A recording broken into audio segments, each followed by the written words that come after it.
이원태 감독의 신작 대회비가 도착했습니다. 대회비는 조진웅, 이성민, 김무열 등 연기라면 둘째 가는 것이 서러운 배우들이 출연하는 영화인데요. 실제로 영화의 빅재미 중 하나가 연기 보는 즐거움입니다. 언급드린 배우들은 물론이고요. 그들 이외에도 여러 조연들, 심지어는 큰 사건의 흐름과 비껴 있다고 말할 수도 있는 해웅의 아내 상미까지도 역시 호연을 펼치고 있습니다. 극중 모든 배우들이 이물감 없는 연기를 해내고 있는 것이죠. 아시다시피 대회비는 정치 느와르 영화입니다. 국내에서 자주 등장하진 않지만 그래도 1에서 2년에 한 편씩은 나오는 장르이긴 한데요. 대회비와 결은 조금 다를 수도 있지만 근작 킹메이커 같은 작품이 떠오르기도 하고요. 조금 더 과거로 거슬러 가본다면 내부자들, 더킹 같은 영화도 동일한 궤를 갖는다고 말할 수 있겠죠. 저는 지금까지 대회비를 제외하고 이원태 감독의 영화는 단 한 편 만날 수 있었습니다. 바로 대회비 직전 연출작인 악인전. 대회비와 악인전은 선명한 공통점이 있는데요. 차악과 최악 혹은 악과 거악이 등장하고 있다는 측면이 그것입니다. 악인전에는 조폭두목 장동수와 연쇄살인마 강경호가 주요 인물이었고요. 대회비에는 권력을 주는 두 괴물이 주요한 인물이니까요. 그러니까 이원태 감독의 세계에는 선악의 구도는 없는 것 같습니다. 나쁜 놈과 더 나쁜 놈만 있을 뿐이죠. 저는 대회비의 핵심이 바로 여기 있다고 생각하는데요. 그에 대한 보다 구체적인 이야기를 비롯하여 해웅은 순태, 죽는 순서가 중요한 이유, 그리고 마지막으로 영화에 다소 아쉬웠던 지점에 대한 이야기까지 대회비 끝장 리뷰 지금 시작합니다.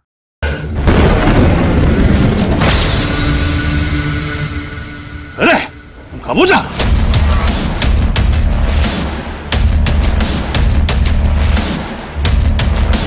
언급드렸던 대회비는 나쁜 놈들끼리의 중상모략을 그리는 영화입니다. 영화에서 권순태와 김필도는 누가 봐도 악인인 것처럼 묘사되고 있을 텐데요. 다만 저 내용에 대해서는 조금 면밀히 살펴볼 필요가 있을 것 같습니다. 결론부터 말씀드리겠습니다. 저에게 대회비는 해웅이 순태가 되어가는 영화로 보입니다. 사실 해웅은 처음부터 악인의 면모를 풍기지는 않았습니다. 그게 진행될수록 점점 빌런이 되어가는 인물인 것인데요. 그것은 아마도 해웅이 정치에 중독되었기 때문일 것입니다. 예를 들어 해웅은 정계 입문이라는 목표 달성을 위해 자신의 정치적 태도를 손바닥 뒤집듯 뒤바꿔 버리기도 하죠. 처음 그는 재개발 지역의 주민들에게 재개발을 필사적으로 막아야 한다는 취지로 연설을 합니다. 그런데 후에 상황이 바뀌자 재개발을 해서 큰 이익을 선사하겠다는 의지를 표명하죠. 그러니까 해웅은 점진적으로 자신의 신념은 사라진 철새 정치인이 되어가는 것이죠. 그런데 앞서 언급드렸듯 저에게 이러한 해웅의 변화는 결국 순태가 되어가는 과정처럼 보이는 것인데요. 이에 대한 부연을 위해 두 가지 사건을 거론할 수 있을 것 같습니다. 순태는 투표를 조작하기 위해 박 과장을 이용한 뒤 청부살인하죠. 그런데 이와 유사한 사건이 해웅에 의해 반복됩니다.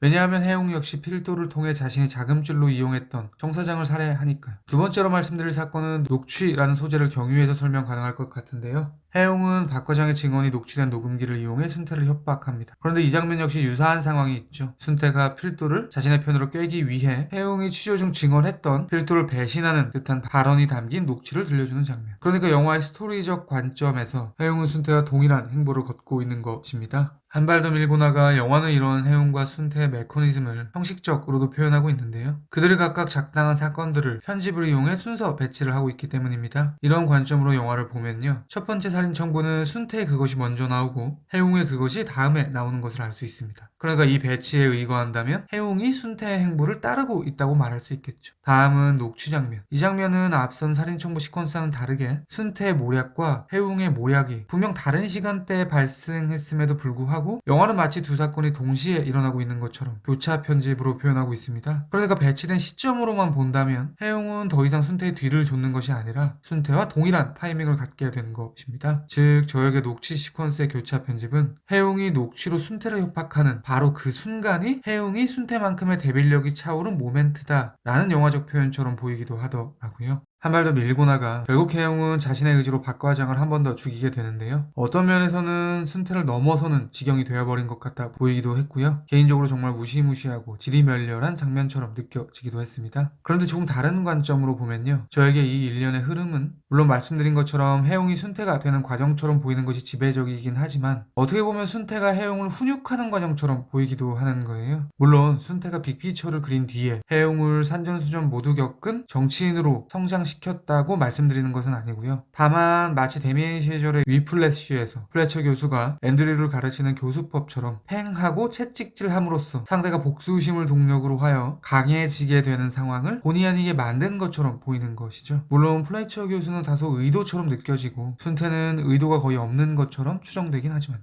아무튼 특히 영화의 끝자락 순태가 해웅에게 금배지를 달아줄 때 저에게 두 인물은 비유적 의미의 부자관계, 사제관계처럼 보이기도 했습니다. 어쩌면 순태가 오른발을 절개된 것도 과거 순태의 선배 격인 또 다른 순태와의 모종의 역사 때문이지는 않았을까 싶기도 하더라고요. 그러니까 저에게 대회비는 악의 계승에 대한 영화로 보이기도 합니다.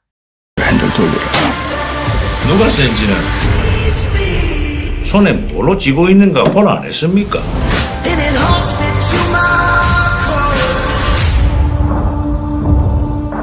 해웅이 박과장의 고백에 담긴 녹음 테이프를 순태에게 들려주며 딜을 할 때 해웅은 죽지 않은 박과장에 대해 부활한 예수라는 우스갯소리를 합니다. 물론 이것은 데런 아로노프스키의 근작 더 웨일처럼 강력한 반기독교적 의심을 품고 있는 워딩은 아닐 것입니다. 영화적 농담에 가까울 것 같은데요. 그럼에도 불구하고 조물주에 대한 조롱 섞인 이 대사는 악인들만 존재하는 이원태 감독의 세계와 연결되는 지점이 있어 보이기는 하더라고요. 이러한 관점에서 저에게 흥미로운 점이 있는데요. 그것은 바로 영화 속 인물들이 죽는 순서입니다. 우선 가장 소시민에 가까운 박과장이 먼저 죽고요. 정치인의 조력자 혹은 후원자라고 말할 수 있는 사업가 정사장과 조폭 김필도가 죽습니다. 이 즈음 역시 해웅의 조력자라고 여길 수 있는 송 기자도 봉변을 당하는 것처럼 묘사되죠. 심지어 박과장은 두 번 죽는 극한의 비극을 맛보게 됩니다. 이들을 이렇게 지려밟고 정점에 올라선 인물들이 바로 해웅과 순태인 것인데요. 그들은 정계에 속한 사람들입니다. 그러니까 창작자가 생각하는 가장 악한 집단이 어디인지를 알 수 있는 대목인 것이죠. 그런데 사실 곱씹어 보면요. 이원태 감독의 세계에서 조직폭력배는 아주 악랄한 편에 속하지는 않은 것 같습니다. 악인전의 장동수도 대회비의 김필도도 물론 악한이지만 그럼에도 불구하고 그들은 최소한의 의리는 있는 것처럼 보이기는 했거든요. 그럼 이제 마지막으로 영화에서 아쉬웠던 부분에 대한 이야기를 드리도록 하겠습니다. 이상한 이야기일 수도 있는데요. 저는 대회비가 조금 더 자극적이었으면 어땠을까라는 생각이 들더라고요. 물론 불필요하게 자극적인 묘사는 오히려 보는 사람들을 불편하게 할 때가 많을 것입니다. 그럼에도 불구하고 이 영화는 왠지 조금 더 과격한 터치가 어울리지 않았을까 싶은 것이죠. 예를 들면 타짜나 내부자들 같은 영화처럼 말이죠.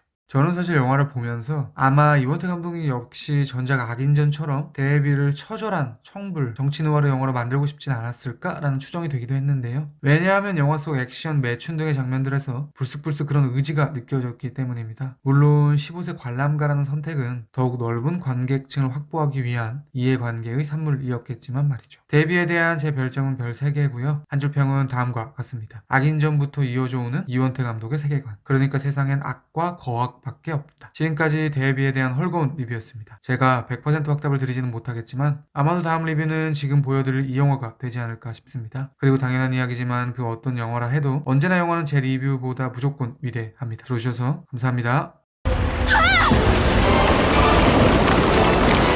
君はなぜ閉じなきゃいけないでしょここ人の心の消えた寂し